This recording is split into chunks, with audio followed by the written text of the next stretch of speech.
اعوذ باللہ من الشیطان الرجیم بسم اللہ الرحمن الرحیم.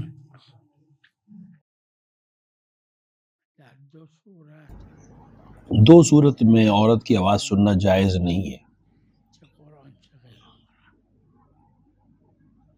ایک اس وقت جیسا کہ قرآن نے کہا، یعنی جب وہ اپنی آواز کو نازک کرے، یعنی نازک یعنی اگر اپنی آواز کو نازک کرے تو پھر خود اس کے لیے بھی عمل حرام ہے اور مرد کے لیے بھی حرام ہے سننا. دوسرا یہ کہ جب اس آواز کو سنے خاتون کی، اس کے اندر غریزہ جنسی جاگے تو بھی حرام ہے. تو اگر یہ دو چیزیں ہیں تو حرام ہے، تو پھر اگر یہ دو چیزیں نہ ہوں تو حرام نہیں.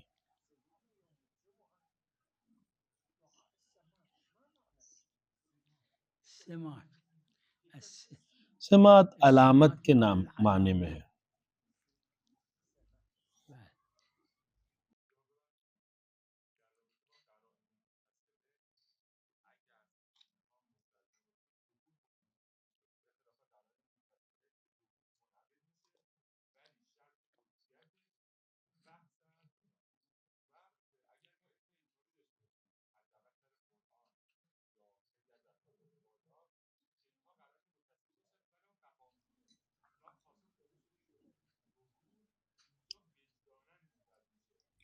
اس کا جواب یہ ہے کہ جہاں تک احراز ہو جائے، واضح ہو جائے، وہاں پر ہم قبول کر لیں گے چیز کو. احتمال کافی نہیں ہے کسی چیز کو قبول کرنے کے. یہ احتمال کہ قرینہ متصلہ تھا، یہ کافی نہیں ہے. دیکھیں ظہور حجت ہے ہمارے لیے. جب تک ظہور نہیں ہے، جب تک معنی ظاہر نہیں ہے، ہمارے لیے حجت نہیں ہے.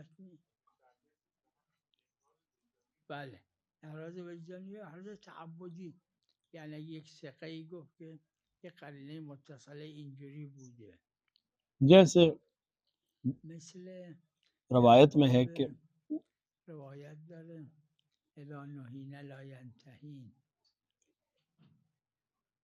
جواہر میں، غیر جواہر میں اس روایت لا ینتہین کے معنی میں کہ روایات کے زمانے جو غیر مسلمان عورتیں تو رہتی تھیں اور ان عورتوں کا بدن جتنا کھلا ہوتا تھا اس زمانے میں، یعنی غیر مسلمان عورتوں کا، اس حد تک ہمارے لیے بھی جائز ہے. اب اگر کوئی اگر خاتون بالکل عریاں چلے تو یہ رسم نہیں تھی اس دور کی، حتی غیر مسلمان عورتیں، تو وہ آج ہمارے لیے حجت نہیں بن پائے گا. یعنی اتنی وسعت اس معنی میں نہیں آ پائے گی.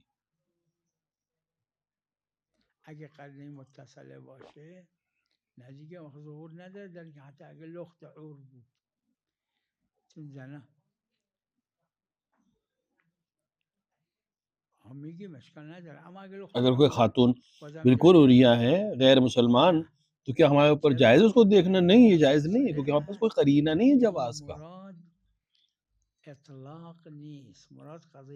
معصومین علیہ الصلوۃ والسلام کے زمانے میں کفار خواتین کتنا ان کا جسم کھلا ہوتا تھا. یہ قرینہ متصل ہے.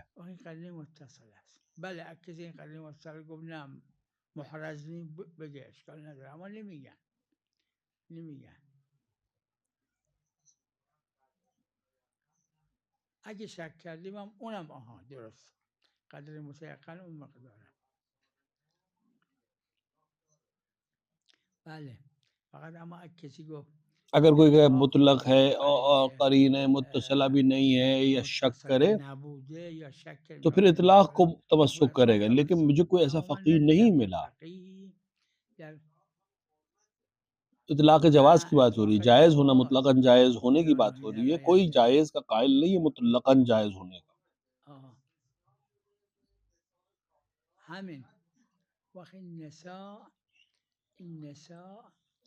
یہ نساء، یہ خواتین جو استثناء ہوئی ہیں غیر مسلمان خواتین، یہ مطلقاً استثناء ہے یا ان کی ایک حد ہے؟ بحث یہاں پر ہے۔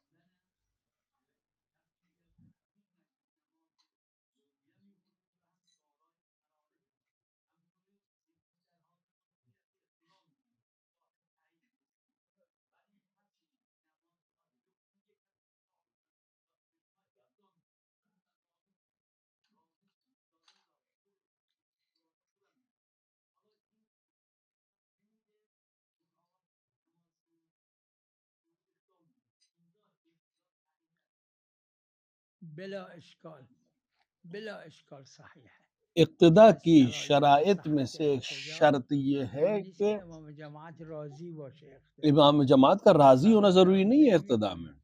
یکی از فقهای معاصر اس کے اوپر ہم تصرف تھوڑی نہ کر رہے، اس کے پیچھے نماز پڑھ رہے ہیں۔ تو اول ایک مرجع تقلید کے لیے انہوں نے رسالے نوشت که من اجازه نمیدم کسی از من تقلید انہوں نے رسالہ عملیہ لکھا، عمل اور اس رسالہ عملیہ پہ یہ بھی لکھا کہ میں اجازت نہیں دیتا ہوں کہ کوئی رسالہ عملیہ پر عمل کرے اور میری تقلید کرے۔ قبول مرجع تقلید ساکت شد۔ تو میں نے ان سے سوال کیا کہ کیا آپ کا راضی ہونا ضروری ہے تقلید کے لیے؟ وہ ساکت ہو گئے۔ لہٰذا شرط نہیں ہے امام جماعت کا راضی ہونا آپ کے پیچھے نماز پڑھنے سے، اگر وہ عادل ہے اس کے پیچھے نماز ہو سکتی ہے۔ تو عروہ نوشته و اختلافی مسئله، تو عروہ داره این مسئله عروہ میں یہ مسئلہ موجود ہے، دیگران اون عادل میدونن، اگر دوسرے ایک شخص کو عادل سمجھتے ہیں اشکال نداره اقدام کنه، اور اس کے پیچھے نماز پڑھ لیں، اور وہ شخص اپنے آپ کو فاسق بھی سمجھتا ہے، تب بھی اس شخص کے لیے اس کی اقتداء کرنا جائز ہے، کیونکہ لوگ اسے عادل سمجھتے ہیں۔ عادلی نماز جماعت بخون، به معموم گفتن کیونکہ شریعت نے نہیں کہا ایک شخص سے کہ اگر تم اپنے آپ کو عادل سمجھو تو نماز قائم کرو۔ شریعت نے معموم سے کہا ہے، پیچھے نماز پیچھے پڑھنے والوں سے کہا ہے کہ جس کو عادل سمجھو اس کی اقتداء کرو۔ اگه پیداش بکنید که فتوا بده که حرمت داره، بعض نے بھی اگر کیا ہے کچھ اس میں سلسلے میں لکھا ہے، وہ بھی احتیاط کی ہے، کیونکہ ایک روایت ہے اور روایت بھی مرسلہ ہے۔ اس روایت میں ہے کہ جائز نہیں، لیکن روایت چونکہ مرسلہ ہے، ایک روایت ہے جس کو شہید نے مرسلہ طور پہ نقل کیا ہے، اور اس کی بنا بعض نے احتیاط کی ہے، کیونکہ کسی نے شریعت کے کسی حکم نے امام جماعت سے نہیں کہا کہ اگر تم اپنے آپ کو عادل نہ سمجھو تو نماز نہ قائم کرو۔ معموم سے کہا ہے کہ جس کو عادل سمجھو اس کے پیچھے نماز پڑھو۔ حالا یا نصش یا مضمونشه به حضرت صادق شاید علیه السلام، البته حجت نیست، سندش معتبر مرسله. حضرت عرض کرد ما جماعت حضرت سے ایک روایت ہے، مرسلہ روایت ہے، یہ نفر از کہ حضرت سے کسی نے کہا کہ ہم لوگ جماعت میں کہیں جا رہے ہیں کہ ایک آدمی نماز پڑھتے ہیں اور ہم اس کے پیچھے اقتداء کر، تو امام علیہ السلام نے فرمایا فلا یقدم، امام جماعت نشه اگه بین خودش و خدا طلبه هست، کہ حضرت نے فرمایا کہ اگر اس کے اور اس کے خدا کے درمیان کوئی طلب ہے، یعنی وہ اپنے آپ کو بھی عادل نہیں سمجھتا، تو وہ امام نہ ہو۔ اس میں اشکال ہے، طلبہ کا جو لفظ استعمال ہوا اس کا معنی معلوم نہیں ہے یہاں، دوسرا ظہور نہیں ہے، یعنی اس سے مراد وہ گناہ ہے جس میں حد ہے یا کوئی اور گناہ، یا چیز دیگه یا مطلق گناه، ہاں سند بھی اس کی ضعیف ہے اور روایت بھی تام نہیں، لہٰذا اس پہ عمل نہیں کیا۔ ہاں بعض فقہا نے احتیاط کی اس روایت کی بنا کے اوپر، لیکن فتویٰ کسی نے نہیں دیا اما کسی فتوا داده باشه اس عنوان سے کہ جو امام جماعت ہے اور اپنے آپ کو عادل نہیں سمجھتا ہے خود، کیا اس کے پیچھے حرام ہے نماز پڑھنا؟ نہیں۔ فتوا ندیدم چی؟ تصویب نیست. میدونم اگه پاس به معموم گفتن که لا تصلی کیونکہ معموم سے کہا گیا کہ اس کے پیچھے پہ نماز نہ پڑھو جس کے دین اور ایمان کے اوپر تمہیں لا تکن اماما اطمینان نہ ہو، الا لیکن اذا معموم سے، كنت لیکن عادلا. امام سے نہیں کہا کہ اگر تم اپنے آپ کو عادل نہیں سمجھتے ہو تو نماز قائم نہ کرو، ایسا نہیں ہے۔ نخوا نه باطل نی، باطل نی جماعت باطل نی.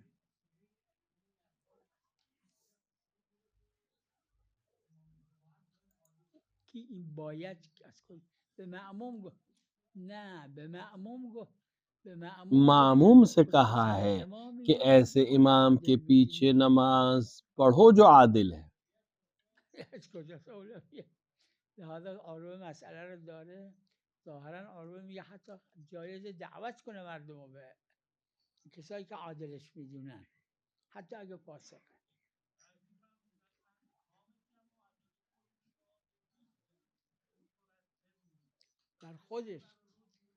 بر خودش مترتبی. بله اونم بعضی گفتن بعض نے کہا کہ اگر اس کے لیے اپنا امام عدالت ثابت نہیں ہے تو شاید مرتب نہیں ہوگی جماعت، لیکن خود انہوں نے بھی کیوں کہا ہے اس کی دلیل نہیں ان کے پاس کوئی،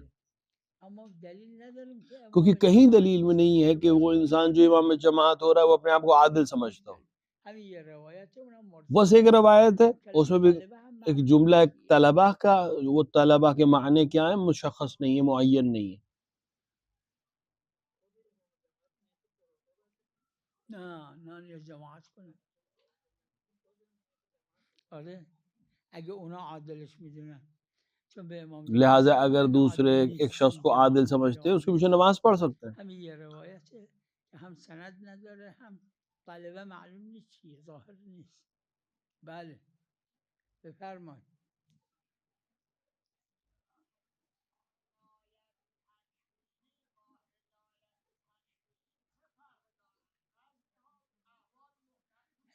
ہدایت تشریح کا مطلب ہے راستہ دکھانا. ہدایت تکوینی تکوینی یعنی کسی کو پہنچانا، دونوں قرآن میں آیا.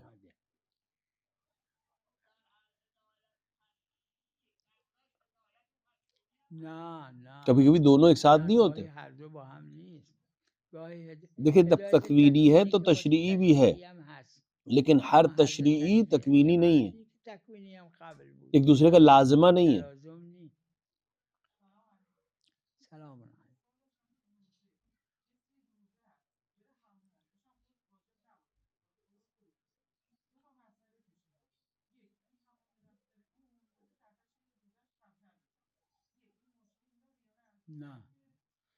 نہیں اس میں حرج نہیں، صرف یہ ممکن ہے ثواب کم ہو جائے.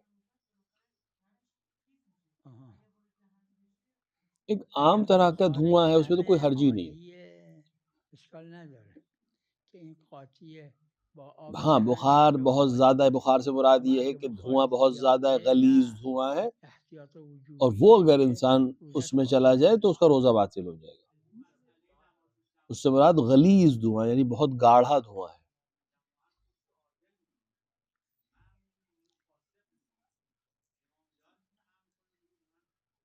چرا نه؟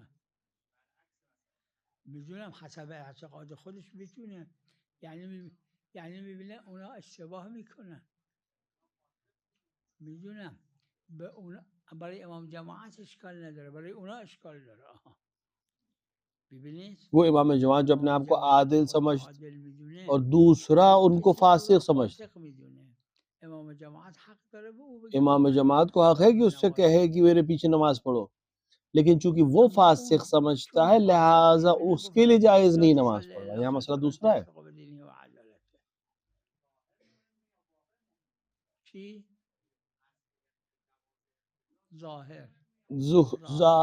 ظاہر کافی ہے ہمارے لیے. ظہور طریق ہے ہم تک ہمارے لیے پہنچنے کے لیے.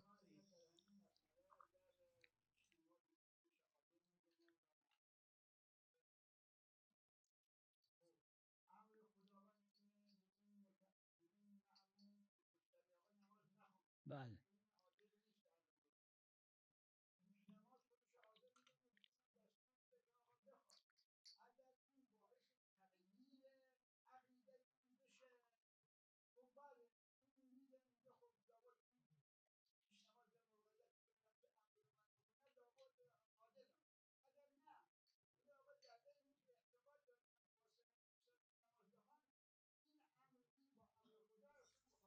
به نظر امام جماعت یہ جہل مرکب ہے یا جہل بسیط؟ امام جماعت جو اپنے آپ کو عادل سمجھتا ہے اور وہ معموم جو اس کو فاسق سمجھتا ہے، یہ جہل مرکب ہے یا جہل بسیط ہے؟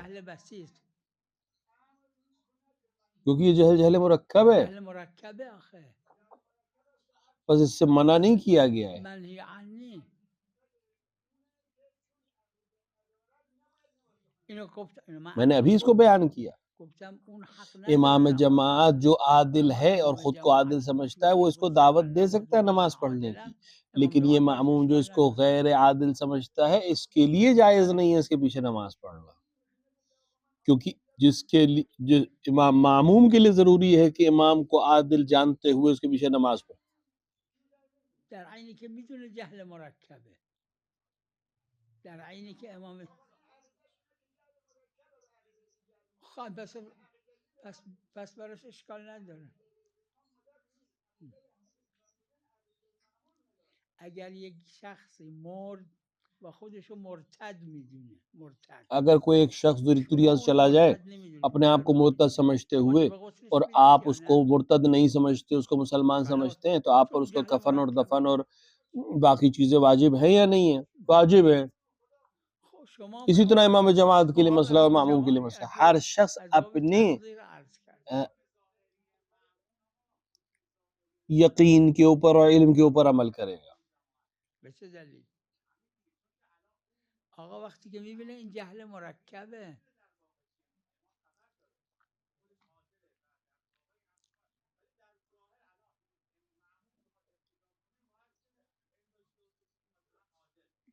یہ معموم کی ذمہ داری ہے کہ وہ امام کے پیچھے تبھی نماز پڑھ سکتا ہے یا امام جماعت کے پیچھے جب وہ اس کو عادل سمجھتا ہو. اگر امام اپنے آپ کو عادل سمجھتا ہے لیکن معموم اس کو عادل نہیں سمجھتا تو اس معموم کے لیے صحیح نہیں ہے اس کے پیچھے نماز پڑھنا. شریعت نے معموم سے کہا ہے کہ تم اس کے پیچھے نماز پڑھو جو اس کو عادل سمجھتے ہو. فرض یہ ہے فرض اینه که شما میدونید اون جهل مرکبه، میدونید خودتون عادلید.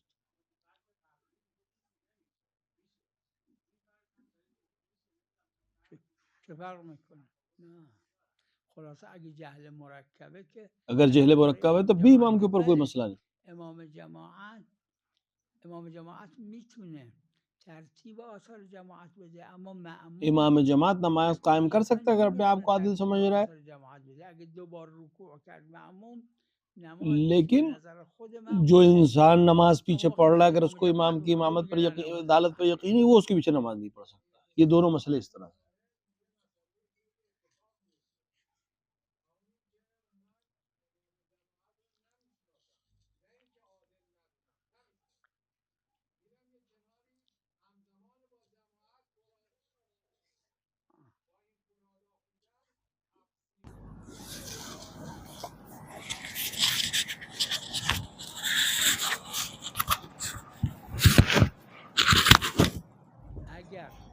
اگر امام کو عادل سمجھتا ہے و این فرادا خوندن حد که باطله. بله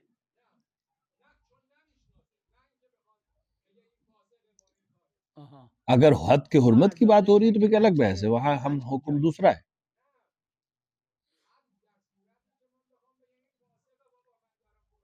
همین چون نمیشناسم اگه بازم چونکہ نہیں سمجھتا ہوں، نہیں جانتا ہوں، لیکن حد میرا یہ عمل حد کے حرمت ہو تو پھر عنوان حد کے حرمت اگر آ رہا ہے، اس کی حرمت شکنی ہو رہی ہے تو جائز نہیں، کیونکہ مومن کی حرمت پہ عمل کرنا جائز نہیں.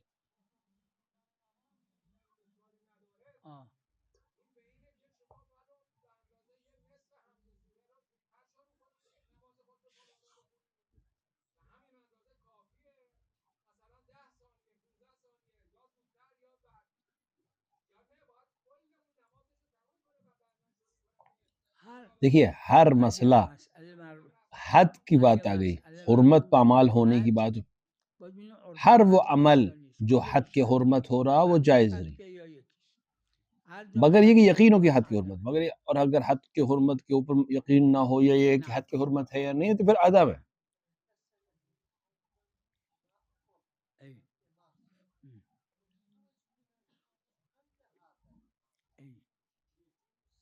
صاحب العروة يقول لا يجوز. هو صار قليل بعد ثاني مرة ما يجوز. جب آپ اس پہ سے غسل کر رہے تھے تو کور تھا، اس پہ اشکال نہیں ہے. ہاں دوبارہ وہ کور جو ہے کم ہو گیا اور قلیل ہو گیا تو اس کا حکم بدل جائے گا. يصير إذا ما القليل طاهر وهو طاهر حتى لو ارتبط بالقليل. أما إذا بدنه نجس لا، بالماء القليل يتمسكوا به، لا كلش. هذا مسألة ثانية.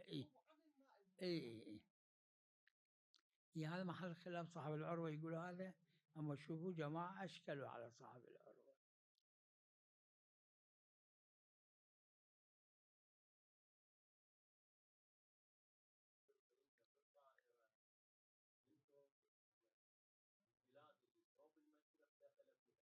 اي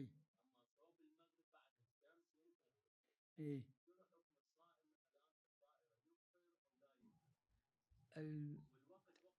دیکھیں معیار جو انسان جہاز میں ہے، الآن ربع ساعة تقريبا عن غروب الشمس إذا مضى إلى يفطر وإلا لا.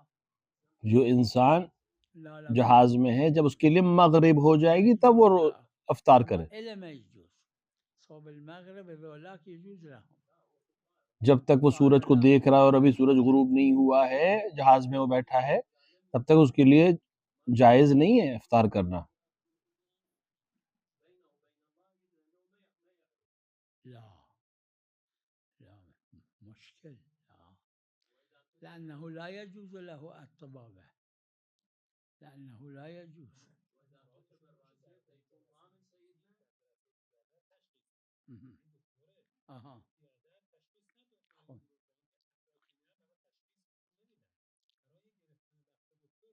اما وقتی که تشخیص نده، به شرطی که تشخیص ارتکاز ہے. دیکھیں اصل یہ ہے کہ انسان کو یقین ہو جائے. ارتکاز اینه که این اجاره برای اینه که یا واقعا طبابت درست باشه یا اقلا این معذور باشه. این نه واقعا درست بوده نه معذور. نعم ليش لا. بفرما.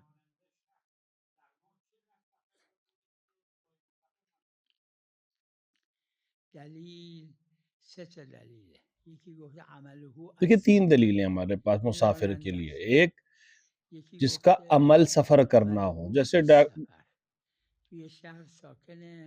جو انسان ڈرائیور وغیرہ. ایک وہ عمل ہو فی السفر، یعنی اس کا عمل سبب ہے کہ وہ سفر کرے.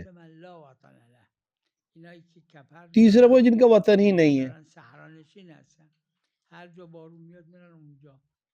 جہاں بھی بارش ہوتی ہے پانی اکٹھا ہوتا ہے وہ چلے جاتے ہیں.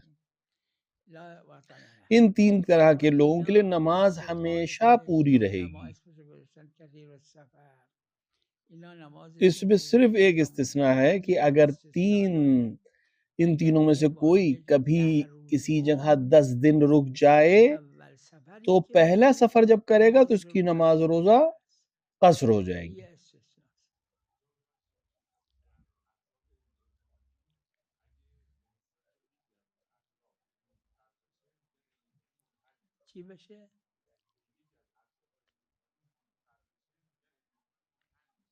اگر قبل علم اجمالی اضطرار بود، نه اینکه بعدی که علم اجمالی بود اضطرار شد. دیکھیں ایک جگہ پہ استصحاب ہے، ایک جگہ پہ استصحاب نہیں ہے. جب علم اجمالی ہے، 2 کاسے ہیں مثلا، ایک متنجس ہے دوسرا متنجس نہیں ہے. او یکی دیگه میشه طاهر؟ نه، استصحاب میگه چون مضطر به این شدی از اونم باید اجتناب کنی. اگه کشف کرد که هیچی، اگه کشف نه علم اجمالی تو تھا به خاطر علم اجمالی هم از این واجب، لیکن دونوں میں سے اجتناب کرنا ضروری ہے. طاهره هم واجب، ایک نجس ہے ایک پاک ہے، لیکن ہمیں یہ معلوم نہیں، لہٰذا دونوں سے اجتناب ہے. لیکن اگر مضطر ہو گیا مضطر به یکی شد او یکی دیگه، تو ایک اگر مجبوراً پی لیا تو دوسرے سے اب اجتناب کرنا ضروری ہے یا نہیں؟ علم اجمالی اومد به خاطر اضطرار به احدهم. ہاں تو وہ حکم باقی رہے گا. حکم شرعی ہے، یہ حکم شرعیه. میدونم کل ما حکم به الحق چون در مقام چیز هست حکم به شرع